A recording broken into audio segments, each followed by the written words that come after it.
आज के दिन मैं बच्चों के साथ में भी थोड़ी देर बात करूंगा, और सिर्फ बच्चों के लिए मैसेज है ऐसा नहीं। यदि आप और मैं अपने आप को परमेश्वर के बच्चे समझते हैं, परमेश्वर की संतान समझते हैं, तो आज के संदेश को हम लोग भी ध्यान से सुनेंगे। प्रभु यीशु ने बालकों को अपने पास में बुलाया और यह बताया कि स्वर्ग का राज ऐसों ही का है। परमेश्वर ने मनुष्यों को जब बनाया था, उत्पत्ति के पहले अध्याय में चलते हैं और उसके आरंभ के वचन में देखेंगे, 26वें वचन में यहां पर लिखा है, फिर परमेश्वर ने कहा, हम मनुष्य को अपने स्वरूप के अनुसार अपनी समानता में बनाएं। परमेश्वर ने हमको बनाया है, परमेश्वर ने हमको रचा है, हम परमेश्वर के हाथ के बनाए हुए हैं, हम परमेश्वर के बच्चे हैं। तो बाइबल की शुरुआत जो होती है वो इन शब्दों से होती है कि परमेश्वर हमारा पिता है। बहुत से लोग यह समझते हैं कि पुराना नियम जो है वो परमेश्वर को पिता करके नहीं बताता, ये तो प्रभु यीशु ने आकर के हमको बताया कि वो तुम्हारा पिता है। वास्तव में प्रभु यीशु ने आकर के पुराने नियम को सिर्फ खोल करके बताया कि तुम्हारे पास में इतने सदियों से, इतने समय से जो वचन दिया गया था, तुमने उसको समझा नहीं, और मैं अब वो वचन तुम्हारे बीच में आ गया हूं कि खुल करके तुमको समझा दूं और बता दूं। और उसमें का पहला पाठ यह था कि तुम जान लो कि वो तुम्हारा पिता है। और जब मनुष्यों की रचना हुई थी, जस्ट स्टार्ट हुआ था, वहीं से पता लग जाता है कि हम उसके बच्चे हैं। परमेश्वर ने हमको बनाया है और अपनी समानता में बनाया है। आज के समय में जब कहीं कोई बच्चा पैदा होता है, लोगों ने, मैंने देखा, अस्पताल में जाकर के बच्चे के चेहरे को गौर से देखते हैं और देखते हैं कि बाप पर गया है कि मां पर गया है, और वो बच्चे की सूरत देख के उसके पहले दिन में ही बता देते हैं कि ये किस पर गया है। आज परमेश्वर का वचन हमसे कह रहा है कि परमेश्वर ने हमको अपने स्वरूप में बनाया, तो लोगों ने हमारी सूरत देखकर, लोगों ने हमारी सीरत देखकर, लोग जब हमारे जीवन में झांकते हैं तो क्या हमारे पप्पा का स्वरूप दिखाई देता है। तो आज मैं सिर्फ उन बच्चों से बात नहीं कर रहा जो 12 साल से नीचे है, मैं उनसे भी बोल रहा हूं जो 12 साल के नीचे हैं, और वे जो 12 साल के ऊपर होकर के 30 साल के हो गए हैं, और कईयों की शादियां हो गई हैं, लेकिन वे भी फिर भी परमेश्वर के बच्चे बने रहेंगे। और हम में से बहुतेरे ऐसे हैं जो रिटायरमेंट वाली लाइफ जी रहे हैं। आपको परमेश्वर जब देखता है तो आपको अपने बच्चे कह के पुकारता है, और आज भी आप उसे स्वर्गीय पिताजी और हे हमारे पिता कह के पुकारते हैं। इसलिए आज का वचन सब लोगों के लिए है। संसार जब हमें देखता है तो क्या परमेश्वर का स्वरूप हम में देख पाता है। स्वर्ग में प्रवेश करने के लिए बहुत जरूरी है, बालकों के समान बोल दिए तो अब उसका स्वरूप हमें दिखाई देना चाहिए।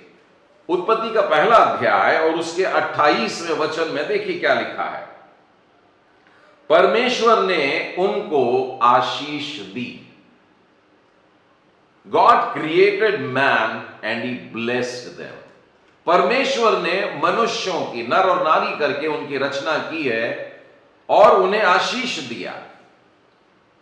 आशीष देने का जो काम होता है ये माता पिता का होता है, बड़ों का होता है, बुजुर्गों का होता है, और ये आशीष का हाथ माता पिता अपने बच्चों पर रखते हैं। बाइबल में आप देखेंगे तो कई बार ऐसी घटनाएं घटी हैं कि जहां पर बच्चों को लाया गया है मां बाप के सामने कि वे आशीष दें।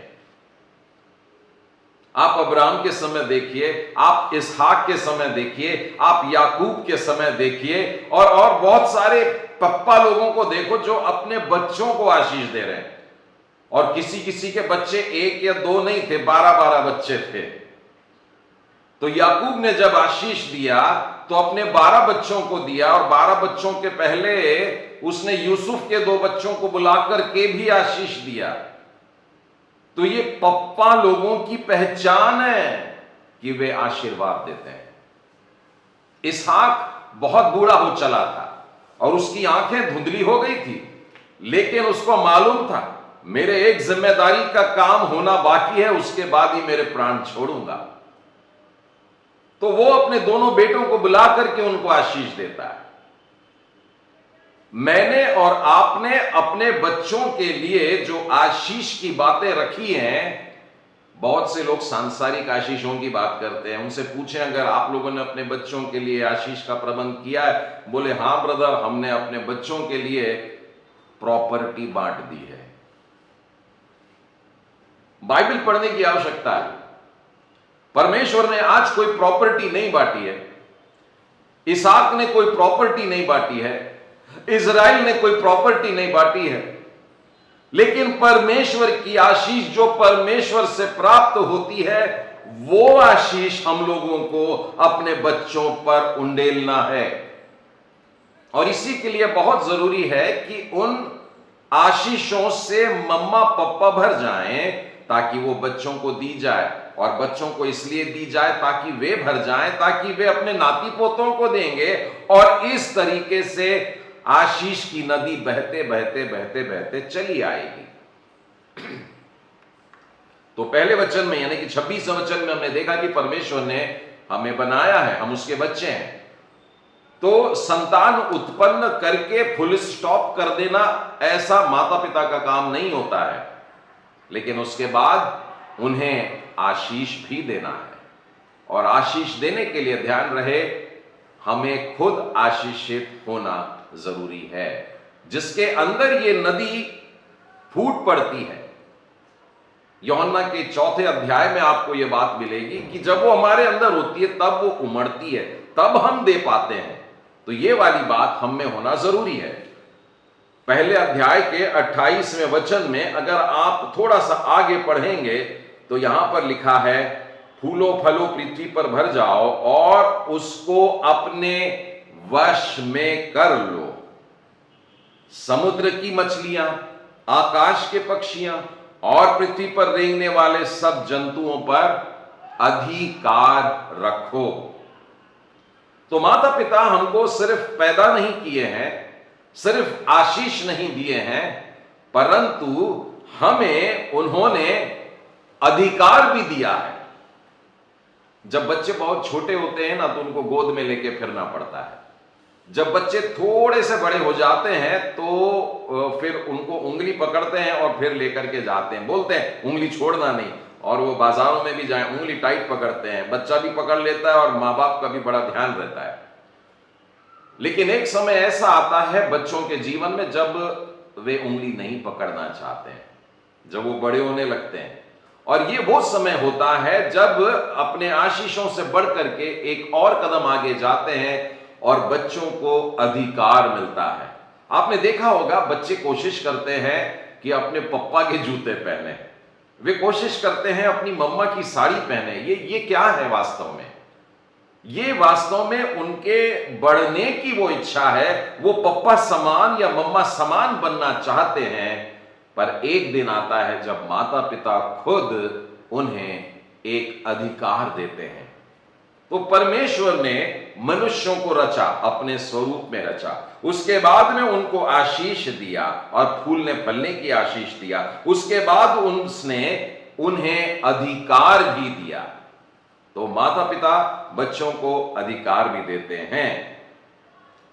29वें वचन में देखिए क्या लिखा है, फिर परमेश्वर ने उनसे कहा, सुनो, जितने बीज वाले छोटे छोटे पेड़ सारी पृथ्वी के ऊपर होते हैं और जितने वृक्षों में बीज वाले फल होते हैं, वे सब तुमको दिए जाते हैं, वे तुम्हारे भोजन के लिए हैं। माता पिता अपने बच्चों के लिए सारा प्रबंध करते हैं। बच्चों को चिंता नहीं होती। आपने अभी वो छोटे बालक से सुना कि बच्चे लोग चिंता नहीं करते हैं, परेशान नहीं रहते हैं। बच्चों के माथे पर कभी आपको ये वाली लकीरें नहीं दिखेगी, चिंता की लकीरें जिसे कहते हैं। बच्चे हमेशा खुश रहते हैं, सुबह होते हैं खुश होते हैं, शाम को भी खुश हैं, रात को भी खुश हैं। और भोजन की चिंता तो बिल्कुल ही नहीं करते हैं, क्योंकि उनके माता पिता उन लोगों के लिए भोजन की चिंता करते हैं। सुबह उठते साथ मम्मी को चिंता रहती है बच्चों को खाना देना है, नाश्ता देना है, स्कूल का डब्बा बांधना है, और हस्बैंड अगर ड्यूटी पे जा रहे हैं उनका डब्बा बांध करके देना है, और शाम को जब ये लौट करके आएंगे तो चाय पिएंगे, और फिर जब रात को होंगे सोने से पहले फिर से एक बार बढ़िया वाला खाना खिलाने का है। इस प्रकार से हम अपने बच्चों के शारीरिक भोजन की बहुत चिंता करते हैं। इशारा मेरा अब उस ओर है, इतनी ही चिंता हमें इन बच्चों के आत्मिक जीवन के लिए करनी है। आप अपने बच्चों को कितना भी बढ़िया से बढ़िया खाना खिलाइए, बढ़िया से बढ़िया कपड़े पहनाइए, सारी सहूलियतें दें, फिर भी संसार में का जो जीवन है यह उम्र 100 साल तक की, और बहुत ज्यादा हिम्मत कर लिए तो 120 साल, इसके ऊपर तो नहीं।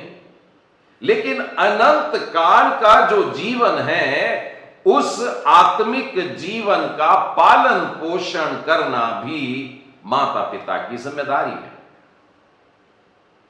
आपके बच्चे सुबह उठकर खाने की चिंता नहीं करते क्योंकि आपने उनके सामने टेबल पर खाना परोसा है, गरम गरम पराठे हैं, चाय है, अंडा जैम है, बहुत सारी बातें रहती है, वेराइटीज ऑफ फूड। और माता पिता चाहते हैं कि बच्चे खाएं, इसलिए बहुत सुंदर तरीके से सजा करके भी देते हैं। परमेश्वर के वचन को अपने बच्चों की आवश्यकता समझें। वे इस चीज के लिए लालायित रहें, भूखे रहें। आज का वचन, आज मुझे चाहिए, आज मैंने खाना नहीं खाया, वैसी वाली तलब लगना चाहिए, और बच्चे दौड़ना चाहिए मां बाप के पास। और माता और पिता दोनों की रिस्पॉन्सिबिलिटी। कल के दिन भी मैं देख रहा था कि मम्मा लोग अपने बच्चों की स्पिरिचुअल रिस्पॉन्सिबिलिटी में बहुत आगे हैं, लेकिन बाइबल बताती है पप्पा लोगों को एक बड़ी आज्ञा है, और यहां तक कि घर की स्त्री, पत्नी, मम्मा जो है वो भी पप्पा के अधीन रह करके सीख रही है। तो सारे घराने के हमारे जितने पप्पा लोग हैं, अंकल लोग हैं, भैया लोग हैं, वचन में बेहद स्ट्रॉन्ग रहना परमेश्वर की आज्ञा है, और बच्चों के सामने ऐसा भोजन परोसना है। तो हम देख रहे हैं कि परमेश्वर ने उनके लिए सब प्रकार के भोजन का भी प्रबंध किया। उत्पत्ति के 2 अध्याय में देखें और उसके 15वें वचन में अगर आप देखें तो वहां पर लिखा है कि तब यहोवा परमेश्वर ने आदम को लेकर अदन की वाटिका में रख दिया, और वह उसमें काम करे और उसकी रक्षा करे। तो परमेश्वर ने अपने बच्चों को अब कुछ काम भी दिया है। आपको अपने बच्चों को आलसी नहीं बनाने का है। बच्चे ध्यान से सुने, बहुत सारे बच्चे जब काम सुनते हैं ना तो ऊं वाला मुंह बनाते हैं। उदाहरण के लिए सुबह उठना, बहुत सारे बच्चे सुबह उठने को लेकर के अच्छा नहीं मानते, और मम्मी पापा सुबह से ही बुरे बन जाते हैं। क्यों? क्योंकि आप सुबह हमें उठाते हैं। नहीं, परमेश्वर ने आपके मम्मा पापा को कहा है कि सुबह उठाना, और सुबह उठा करके मेरे से बात करना सिखाना, और इसीलिए आपके मम्मा पापा आपको उठाते हैं। बहुत से घरों से जब मैं बच्चे नहीं पाता हूं और उनसे बातें करता हूं तो मुझे पता लगता है कि बच्चा बहुत थका हुआ था। क्यों थक गया था? क्योंकि रात भर पढ़ाई कर रहा था। हम लोग अपने बच्चों की सेक्युलर स्टडीज के लिए उनको रात भर जगने देते हैं, और रात को जब वे पढ़ाई करते हैं, विशेष करके कॉलेज में जो आ गए हैं बच्चे, उनके लिए रात को आप फुटाने भी रख देते हैं, चाय कॉफी भी रख देते हैं। क्यों? क्योंकि वे पढ़ाई करें, और सुबह वो उठ नहीं पा रहा है, आज का वचन पढ़ नहीं पा रहा है, लेकिन उसके लिए उठाया नहीं। मौसम चाहे कोई सा भी हो, एक ऑटो रिक्शा आएगा, आपके बच्चों को लेकर के स्कूल तक पहुंचाएगा, वहां से लेकर के आएगा, सारी प्रबंध की बातें। संडे को ऑटो रिक्शा नहीं लगता है। संडे को बारिश हो गई तो आज चर्च का हॉलीडे कर लेते हैं। क्या ऐसी बातें होना चाहिए?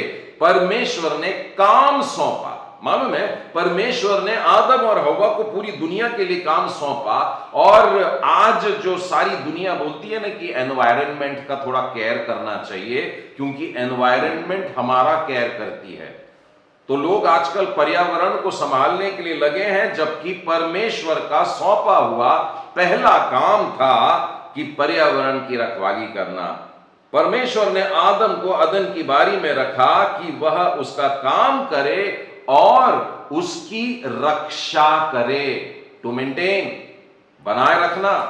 पेड़ पौधे दिया हूं काटने के लिए नहीं है, इनकी रक्षा करना। और परमेश्वर ने बहुत सारी बातें इस तरीके से छुपा करके भी इन बातों में सौंपा हुआ है। तो काम सौंपा है। तो मैं चाहता हूं कि सारे बच्चे जब भी उन्हें कोई काम सौंपा जाता है, वे बड़े आनंद से अपने माता पिता की बातों को माने, उनकी आज्ञाओं को ले। 16वें वचन में देखिए क्या लिखा है। दूसरा अध्याय पढ़ रहा हूं मैं। और यहोवा परमेश्वर ने आदम को यह आज्ञा दी, तू वाटिका के सब वृक्षों को फल बिना खटके खा सकता है, पर भले और बुरे के ज्ञान का जो वृक्ष है उसका फल तू कभी ना खाना, क्योंकि जिस दिन तू उसका फल खाएगा उसी दिन अवश्य मर जाएगा। मैं उत्पत्ति की पूरी बातें आप लोगों को ऐसे बता रहा हूं, वो भी आरंभ की बातें हैं, लेकिन मैंने स्टार्ट यहां से किया है कि परमेश्वर ने मनुष्य को बनाया। परमेश्वर हमारा पप्पा है। और सारे बच्चे भी इस बात को यह ध्यान दे करके कि हमारे मम्मा पापा भी हमको इसी रीति से सिखाते हैं, बताते हैं, समझाते हैं, डांटते हैं, फटकारते हैं, पिटाई करते हैं, जैसा परमेश्वर मनुष्यों के साथ में करता है। तो इतनी सारी प्यारी प्यारी बातें होने के बाद अब जो वचन हमने पढ़ा, दूसरे अध्याय का 16वां और 17वां वचन, वहां पर हम इंस्ट्रक्शन देखते हैं, निर्देश देखते हैं। और माता पिता भी आप बच्चों को कई बार बोलते होंगे, बेटा ध्यान से यह काम नहीं करना है। और बच्चे के अंदर इच्छा उत्पन्न होती है, मम्मा पापा ने मेरे को मना किए हैं, अब मम्मा पापा चले जाएंगे तब मैं करूंगा। क्या काम होते हैं मालूम है? मम्मा पापा ड्यूटी पर जाते हैं और मम्मा पापा एक हिदायत दे करके जाते हैं कि बेटा हमारे जाने के बाद तुम 12 बजे से 2 बजे तक या 2 घंटा 3 घंटा पढ़ाई करोगे ईमानदारी से। और मम्मा पापा चले गए। अब जैसे ही मम्मा पापा चले जाते हैं, यानी परमेश्वर का अधिकार चला जाता है, बच्चों के पास में दौड़ करके एक आदमी आ जाता है, शैतान। और शैतान इन बच्चों को फुसलाने लगता है और गलत काम कराने की इच्छा करता है। और जिस रीति से तीसरा अध्याय अगर आप उत्पत्ति का पढ़ें तो पता लगता है कि परमेश्वर के इतने कठोर निर्देश, आपको मालूम है निर्देश क्या था? कि यह वृक्ष का फल नहीं खाना, अगर तू खाएगा तू निश्चय उसी दिन मर जाएगा। यानी निर्देश भी है और उसके साथ में अगर गड़बड़ करेगा तो दंड भी है। इतनी बड़ी बात बोलने के बाद भी बच्चे ने गलत काम किया। उसने शैतान की सुन लिया। शैतान ने बोला, मम्मी पापा शाम को 5 बजे के बाद आएंगे, तेरे पास में इतना सारा समय है, 3 घंटे की पढ़ाई है ना, बाद में भी कर लेंगे, चल पहले मोबाइल उठा। मैं ये वाला उदाहरण इसलिए भी दे रहा हूं क्योंकि पिछले सप्ताह में 2-3 माता पिता ने मेरे पास में आंसू बहा करके, मैं सच कह रहा हूं कि एक पप्पा जो मेरे साथ में बैठा था, वो व्यक्ति आंसू बहा करके बता रहा था कि इस समय हम लोग सुबह सुबह मिल रहे थे, करीब करीब सुबह के 10 बज रहे होंगे, और 10 बजे के करीब आकर के वो पप्पा बोल रहा था, मेरा बेटा घर में अभी मोबाइल खेल रहा है। और ये वही वाला बच्चा है जिसके विषय में मैंने आपको बताया था कि उसने अपने घर से कुछ ऐसा किया जिससे उसको बारूद खरीदनी थी। तो ये वीडियो गेम्स में बंदूकें खरीदी जाती हैं, बारूद खरीदी जाती है लोगों को मारने के लिए, और ये लोग अपने दोस्तों को कॉल करते हैं, मैं ज्वाइन कर रहा हूं, तू ज्वाइन कर ले, और ऐसे करके सारी दुनिया से लोग मिलकर के एक ही स्क्रीन पर आ जाते हैं और फिर मारपीट शुरू हो जाती है, झगड़े भी शुरू हो जाते हैं। एक पप्पा ने तो मुझसे यह भी कहा कि मेरा बेटा गालियां देने लग गया, बुरे बुरे शब्द बोलने लग गया। क्यों? क्योंकि मैंने गेम के बीच में जाकर के उसको कुछ काम सौंपा, उसका ध्यान भटक गया और उसी बीच किसी ने गोली मार दी। ऐसी बातें जो हमारे भीतर गंदी गंदी बातों को लेकर के आ रही हैं, ये शैतानी बात कहने के पहले ही परमेश्वर ने कह दिया, जिस दिन तू ऐसा करेगा उसी दिन मर जाएगा। तो आज के दिन और आज के इस विशेष दिन, क्योंकि इसके बाद हम लोग संडेस को मिलने नहीं वाले हैं, तो मैं सारे बच्चों से आज आखिरी बार बोल रहा हूं, शैतानी काम बिल्कुल नहीं करोगे। यदि आपको मोबाइल पर ऐसे मारपीट के गेम्स खेलने की लत लग गई है, तो कल उसका आखिरी दिन था, इसके बाद में अब आप बिल्कुल भी हाथ नहीं लगाओगे। बहुत से लोग बोलते हैं अगर हम अदन की बारी में होते ना ब्रदर, तो हम वो फल को नहीं खाते। आप आज भी अदन की बारी में हो, मैं बच्चों से कह रहा हूं, आप आज भी अदन की बारी में हो और वो वृक्ष आपके सामने है और वो फल लेकर के आप घूम रहे हो और बस मौका ढूंढ रहे हैं कि कब हमारे मम्मा पापा घर से बाहर निकले और कब हम उसमें शुरू हो जाएं। मुझे एक बात का बेहद आश्चर्य हुआ। एक प्रेयर मीटिंग जस्ट अभी खत्म हुई और उसके बाद में जब मैं बाहर निकल रहा था, तो एक छोटे से बच्चे ने अपने माँ नहीं थी, मम्मा थी, मतलब नानी दादी थी, उनके हाथ से मोबाइल ले लिया और वो मोबाइल का पासवर्ड भी खोल लिया।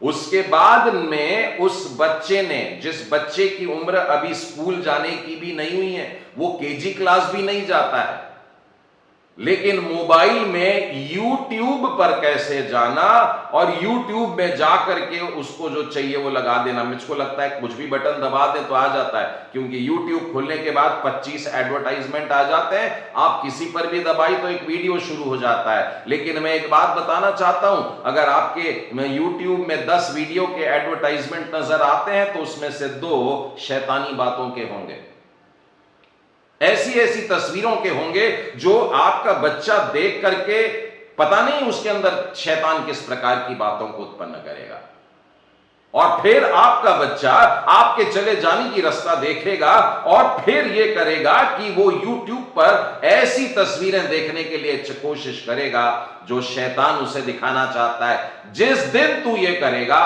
उसी दिन मर जाएगा।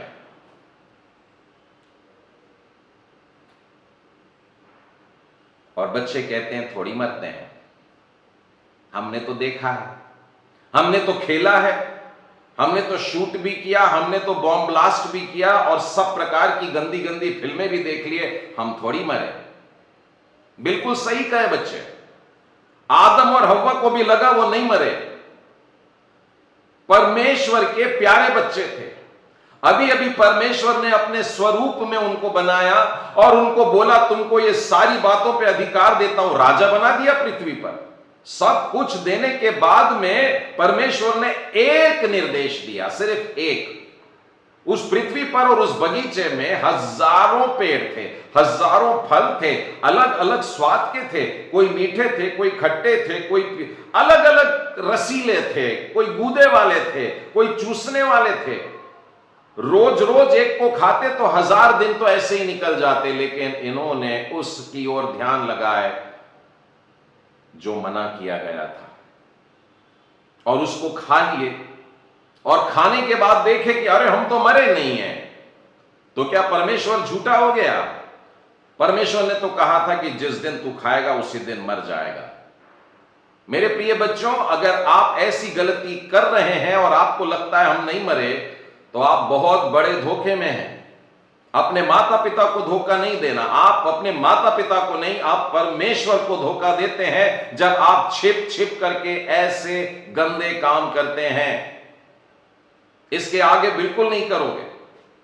और यदि आपने किया है तो यह सभा समाप्त होने पर आप अपने घुटनों पर बैठ करके परमेश्वर से पश्चाताप की प्रार्थना करके उन सारी बातों की माफी मांगोगे, क्योंकि अब ये लॉकडाउन खत्म हो गया है कहते हैं, और अब सारी दुनिया खुल गई। अब सारी दुनिया में लोग अपने अपने काम पर निकल पड़ेंगे। तो आज प्रार्थना का, पश्चाताप का और परमेश्वर के पास आने का आखिरी दिन है।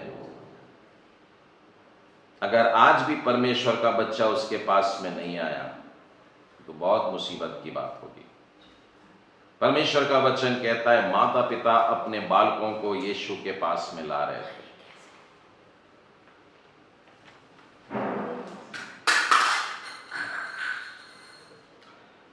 तीसरे अध्याय में देखते हैं 18वें वचन पढ़ते हैं। चलिए, उत्पत्ति का दूसरा अध्याय और उसके 18वें वचन। फिर यहोवा परमेश्वर ने कहा, आदम का अकेला रहना अच्छा नहीं, मैं उसके लिए एक ऐसा सहायक बनाऊंगा जो उससे मेल खाता है। परमेश्वर ने अपने बच्चों की शादी भी किया था।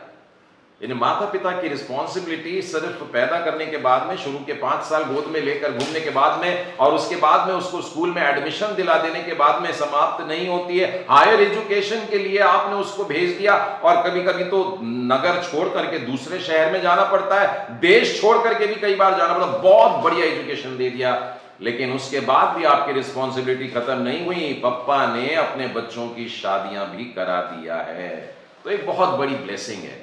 तो माता पिता के ऊपर यह एक रिस्पॉन्सिबिलिटी है कि एक योग्य जीवन साथी, योग्य, हां देखिए वहां पर शब्द लिखा है, उसके योग्य, उससे मेल खाने वाला एक ऐसा साथी प्रार्थना पूर्वक आपको खोजना है, परमेश्वर की सहायता लेनी है और यह कार्य करना है ताकि वो अपने आगे के परिवार के जीवन में भी रहे। ओके, और ऐसा ही होता है। 22वें वचन में लिखा है, यहोवा परमेश्वर ने उस पसली को जो उसने आदम में से निकाली थी स्त्री बना दिया और उसके पास, यानी आदम के पास उससे लेकर के गया। आदम की पसली से।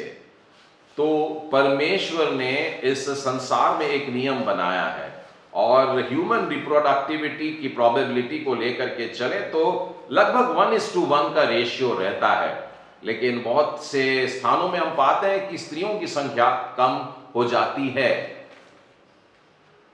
तो यह बात है कि माता पिता के ऊपर अब मैरिज की भी रिस्पॉन्सिबिलिटी दी हुई है। 19वां वचन पढ़ते हैं, दूसरा अध्याय 19वां वचन। यहोवा परमेश्वर भूमि में से सब जाति के बनैले पशुओं और आकाश के सब भांति के पक्षियों को रचकर आदम के पास में लेकर के आया कि देखें कि वह उसका क्या नाम रखता है, और जिस जिस जीवित प्राणी का जो नाम आदम ने रखा वही उसका नाम हो गया। यह सबसे कठिन बात है कि जब काम आपने किया हो तो श्रेय किसी और को मिल जाए। हम लोग ऑफिसेस में भी इसी प्रकार की बात देखते हैं। ऑफिसेस में आपने काम किया लेकिन आपके काम का श्रेय किसी और को मिल गया। परमेश्वर ने दुनिया बनाया, परमेश्वर ने मछलियां बनाया, परमेश्वर ने पक्षी बनाया, परमेश्वर ने जानवर बनाया, सारे कुछ, लेकिन इन सब काम को करने के बाद में उसने अपने बच्चे के पास में सारों को एक एक करके लेकर के आया। नूह के दिन में जैसे सब लाइन बना करके जहाज में गए थे ना, वैसे ही आदम के पास में अभी सब जानवर पास में आ रहे, लाइन बना करके आ रहे हैं और बोल रहे हैं कि आदम जी हमारा नाम रखिए कुछ।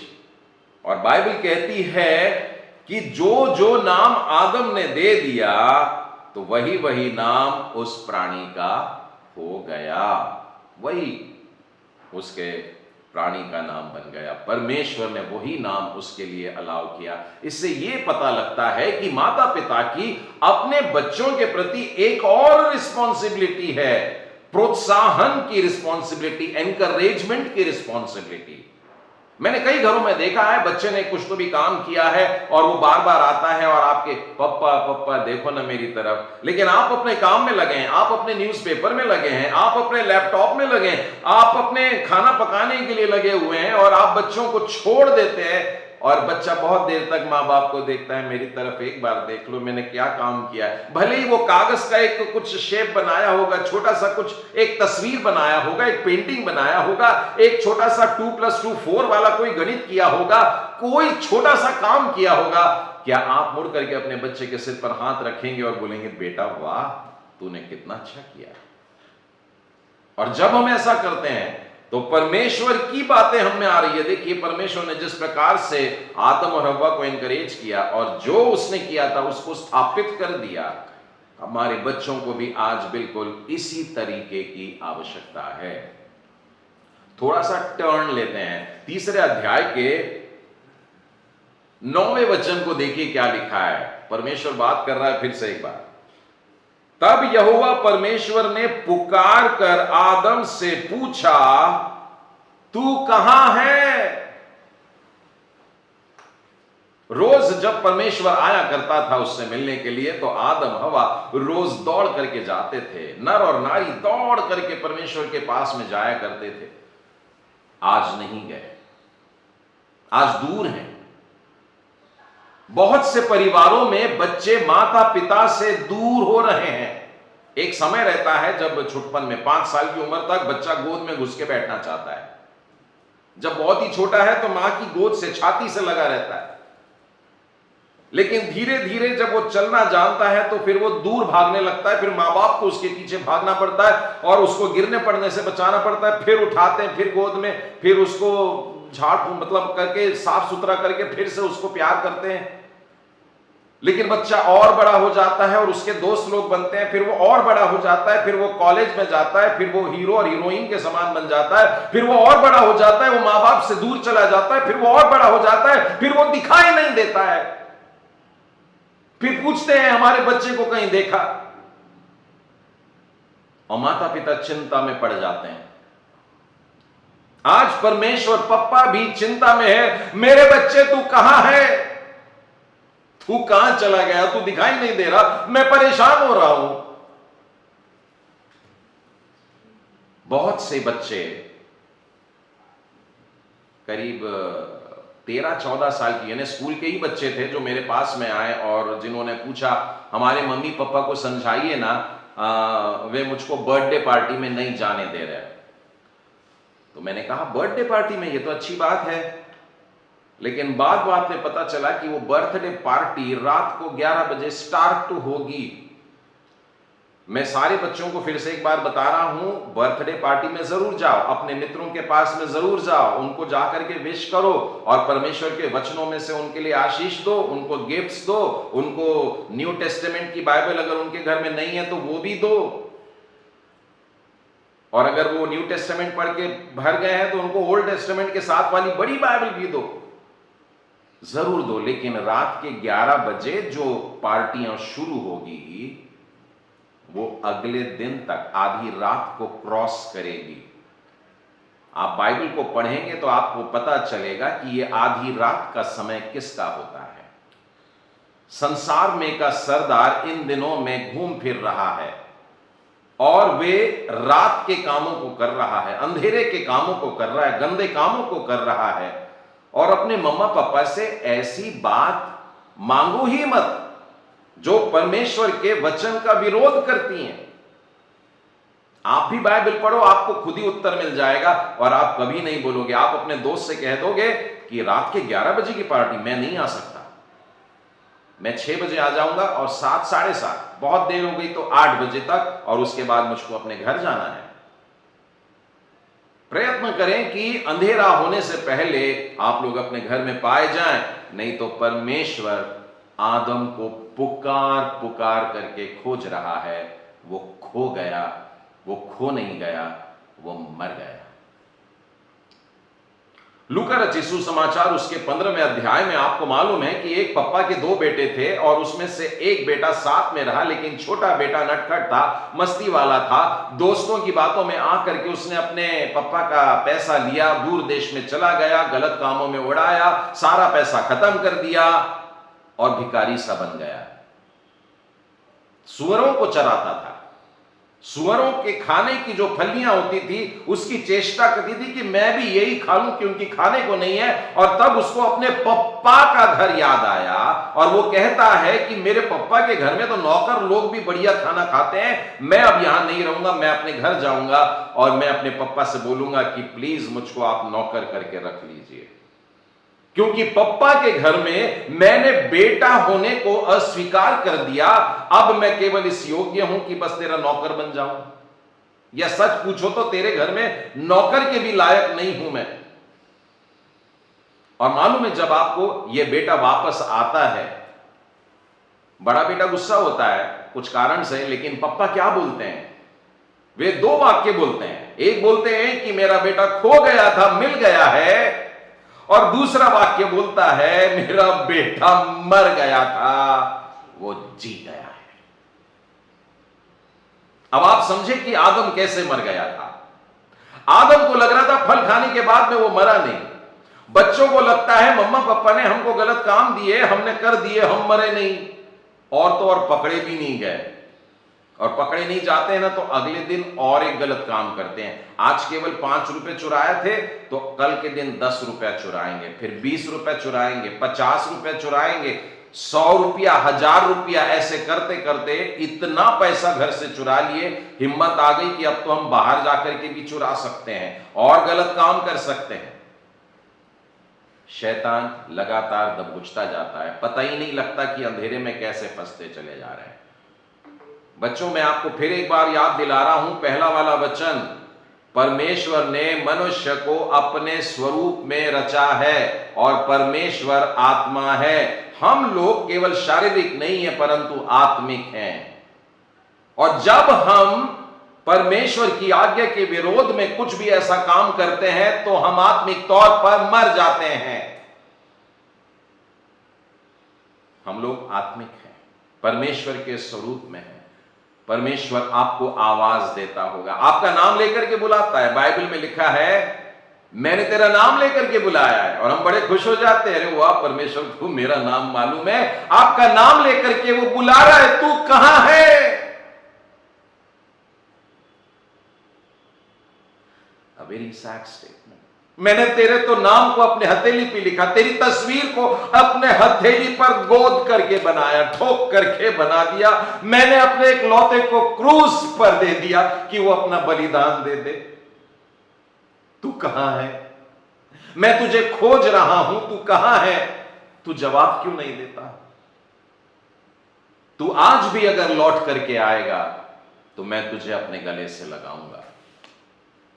लूका के 15वें अध्याय में ये उड़ाऊ पुत्र केवल सोचता नहीं है, सोचने के बाद, विचार करने के बाद वो उस कीचड़ में से उठ जाता है। वो जो सुअरों का घर था वो वहां पर बैठा था और वहां पर उसकी गंदगी में बैठा था, और सुअर सब प्रकार की चीजें खाते हैं, उनकी गंदगी में था, और सुअरों का स्मेल उसके शरीर में घुस आया था। और वो जब वहां से उठता है तो अपनी गंदगी के साथ में उठता है। अकाल पड़ा था, कोई नदियों में पानी नहीं बह रहा था कि जाकर के मैं नहा लूं। उसको सिर्फ एक बात नजर आ रही थी, मेरा पप्पा मेरे को आवाज दे रहा है, मैं जाऊंगा, मैं वापस जाऊंगा। और बाइबल कहती है वो उठा, वहां से उठ गया। मैं अब और इस गलत काम में नहीं रहूंगा, मैं और अब इस पाप में नहीं रहूंगा, मैं यहां से उठता हूं। वो उठ गया और सिर्फ उठ करके खड़ा नहीं है, जाऊं कि नहीं जाऊं। उसको पप्पा की आवाज सुनाई दे रही थी, आत्मा में सुनाई दे रही थी, मेरा पप्पा बहुत प्यारा है, वो मुझको रख लेगा, नौकर करके रख लेगा। और ये बच्चा चलने लगता है और कई बार रास्ते में रुकता है। मेरा पप्पा पता नहीं क्या करेगा, फिर भी वो चल रहा है, चल रहा है। और जब घर उसका दूर दिखाई देता है तब उसके पप्पा ने दूर से देख करके जान लिया ये मेरा बच्चा है। और पप्पा अपना सिंहासन छोड़ दिया, पप्पा ने अपने महल से बाहर निकले, पप्पा अपने मेंशन, अपने बंगलों से बाहर निकल करके भूल गए, अपनी उम्र भूल गए, अपनी ताकत भूल गए, अपना काम भूल गए, और वे दौड़ते दौड़ते दौड़ते दौड़ते अपने बच्चे की तरफ भागे। बच्चा शायद सिर झुका करके था और उसकी हिम्मत नहीं हो रही थी कि वो सर ऊपर उठाए और देखे कि मेरे तरफ कौन आ रहा है। पर जब वो बाप दौड़ते दौड़ते आया तो बाइबल कहती है वो उस बच्चे के गले लग गया। मैं फिर से बताता हूं वो बच्चा कैसी हालत में है। फटे हाल है, उसके कपड़े ऐसे नहीं हैं कि वो अपने बाप के गले लग सके, क्योंकि वो बाप पवित्र है, पवित्र पवित्र पवित्र परमेश्वर है। उस पप्पा ने हमको बनाया, अपने स्वरूप में बनाया, उसका बच्चा मैं हूं, लेकिन मैं अपना हिस्सा मान करके संसार में अपनी रीति से जीने के लिए आ गया। लेकिन आज पछतावा हो करके जब मैं लौट रहा हूं तो अपनी सारी गंदगी को लेकर के लौट रहा हूं, लेकिन मेरे पप्पा ने ये नहीं बोला पहले जा और अपने आप को धो करके आ, और उसने बोला बेटा आप पहले गले लग जा। तू खो गया था, तू मिल गया है, तू मर गया था, तू जी गया है, तू मेरे गले लग। और उसके बाद में इतना ही नहीं, उसे चूमता है। चूमता है, चूमने का मतलब होता है उसके शरीर को स्पर्श करके बता रहा मैं तेरे से बहुत प्यार करता, मैं तेरे से बहुत प्यार करता, तू कहां चला गया था। नाम लेकर के पुकार रहा होगा, तू कहां चला गया था। उसके शरीर से अभी भी बदबू गई नहीं है, वो सुअरों वाली और वो गंदगी और वो कीचड़ और वो सब मैला सारी चीजों की स्मेल अभी भी आ रही है, लेकिन पप्पा का प्यार इन सब से बहुत बड़ा है। यदि हम बच्चे अपने पप्पा के पास में आज लौटेंगे तो हमारा पप्पा हमको वापस रिस्टोर करेगा। और जब पप्पा वापस लौटे तो अपने घर के सेवकों को आज्ञा दी और उसमें एक शब्द लगाया, झटपट, इमीडिएटली, तुरंत, अभी मेरे बच्चे को नहलाओ धुलाओ, उसे राजसी कपड़े पहनाओ, अच्छे वाले कपड़े पहनाओ, उसके पांव में जूतियां दो, अधिकार दो, उसको मेरी अंगूठी पहना दो, अधिकार दो। और सबसे कहा कि आज उत्सव का दिन है, आज हम लोग बढ़िया खाएंगे पिएंगे, खूब खूब आनंद करेंगे, आज गाएंगे नाचेंगे, क्योंकि मेरा बेटा खो गया था, मिल गया, मेरा बेटा मर गया था, जीवित हो गया। प्यारे बच्चों, मैं आज के दिन के इस मैसेज को यहां पर समाप्त करना चाहूंगा और इस इच्छा से कि लौट के आ जाओ। आप कहेंगे हम तो अभी बहुत छोटे हैं।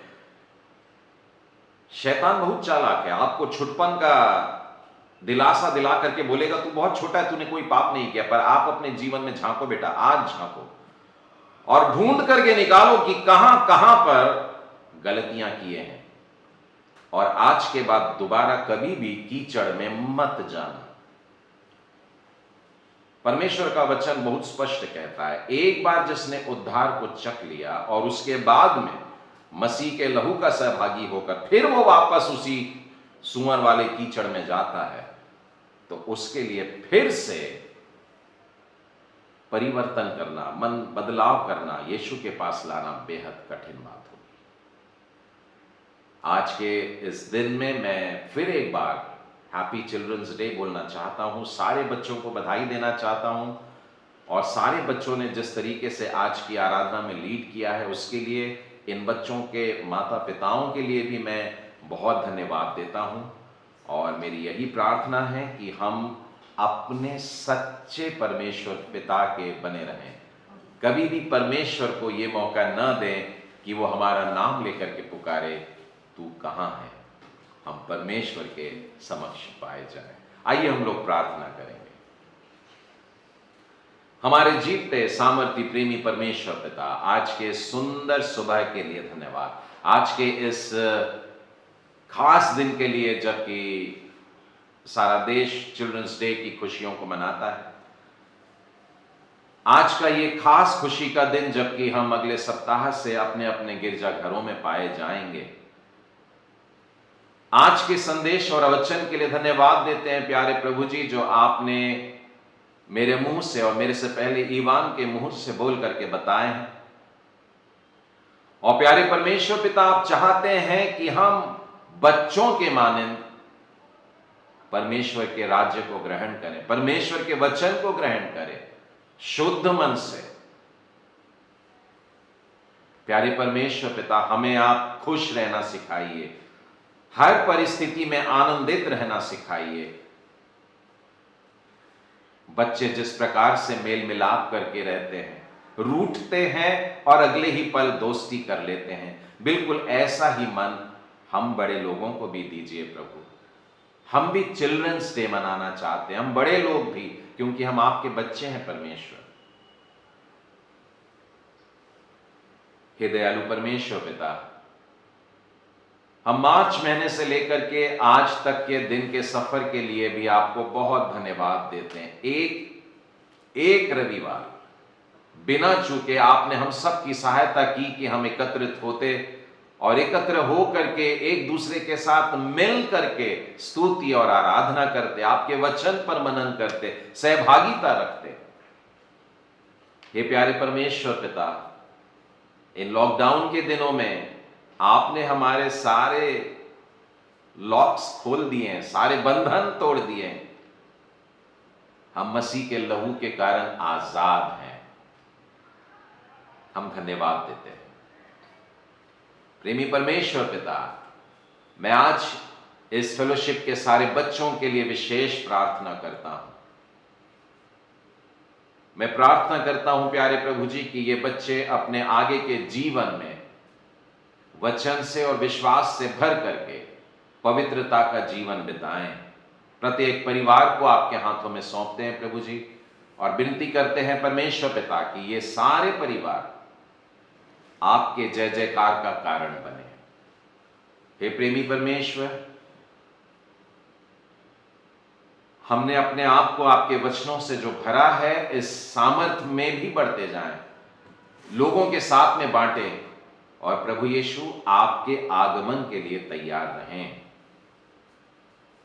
हे दयालु परमेश्वर पिता, फिर एक बार प्रभु यीशु मसीह के प्रेम के लिए धन्यवाद, बलिदान के लिए धन्यवाद, और इस वायदे के लिए धन्यवाद कि आपने हमारे लिए जगह तैयार की है, और इस वायदे के लिए धन्यवाद कि आप हमें लेने के लिए आ रहे हैं। हम उस दिन का इंतजार करते हैं। हे प्रेमी परमेश्वर पिता, इस मंडली के सारे बड़े और बुजुर्गों के लिए भी प्रार्थना करते हैं।